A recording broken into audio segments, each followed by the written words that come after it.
The obvious problems were that I was in my home and not in the machine.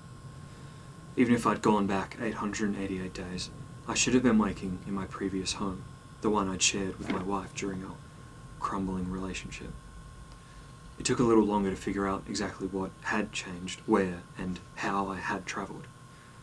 But I hadn't gone back 888 days. It was the same time, the exact same day and year as when I'd stepped into the machine, yet this was not the same world.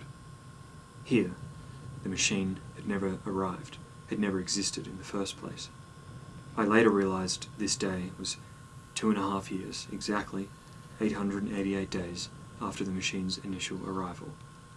But here, in this universe, it had never happened. The machine had never been discovered, never been brought here or used at all. Everything had been as normal as it ever had been. I was the only person who remembered the machine ever even existing, except now, of course, here in this world, it never actually did. Rather than travelling back 888 days, I stayed in the same moment, but travelled to a different timeline. The machine, capable of more than I ever even imagined, had in a way projected its time travel mechanism outward instead of inward. It took time to come to terms with what I'd done. I knew that it was better this way, to live in this time, this universe, where people maintain their all-important individuality, unburdened by the choice to travel back in time and the curse of cosmic insignificance. But I can't ignore the fact that this is just the timeline that I get to enjoy, that I become the primary of this world, where everything is back to normal. I know that the other version of myself stayed there when I travelled, that he sat in the machine hoping to make the sacrifice that will never occur. I feel tremendously sad for that world, my old universe, stuck with its problems that can't be fixed, problems that I am largely to blame for. That me, at least, gets to stay with her, my love. And that idea I still find too difficult to fully face. All I can do now is be grateful that I returned to a world without the issues I'd grown so used to, where all of you are as happy as you can be, satisfied with your individuality, your unique perspectives, as you all should be. It's better this way.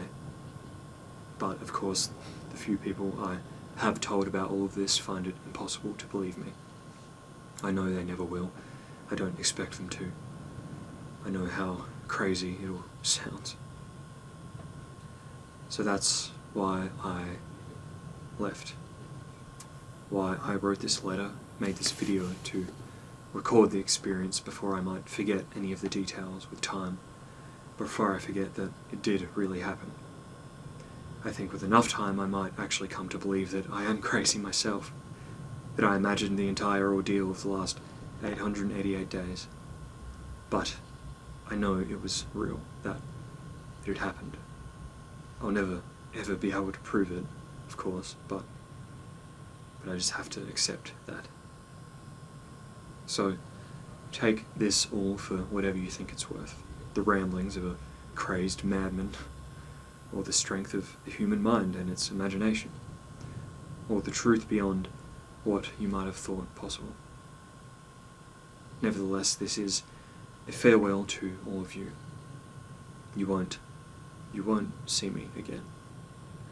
For those who know me in this universe, I'm sure you've seen this coming, given my behaviour since I returned. For those who knew me in another life, another universe, but have no memory of that time, while only I get to remember all of you, I'm sorry for the damage I caused.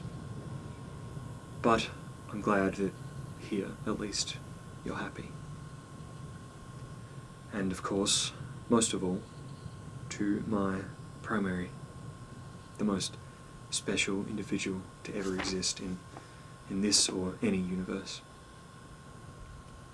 It fills me with pain to know that you're out there, that you might even see this, but have no memory at all of who I am, of the time and the love that we shared. That's a big part of why I must leave. But it gives me hope that despite the separation, you are out there too, living your life content with your existence and happy. I'll miss you, but I have already missed you for some time. Goodbye.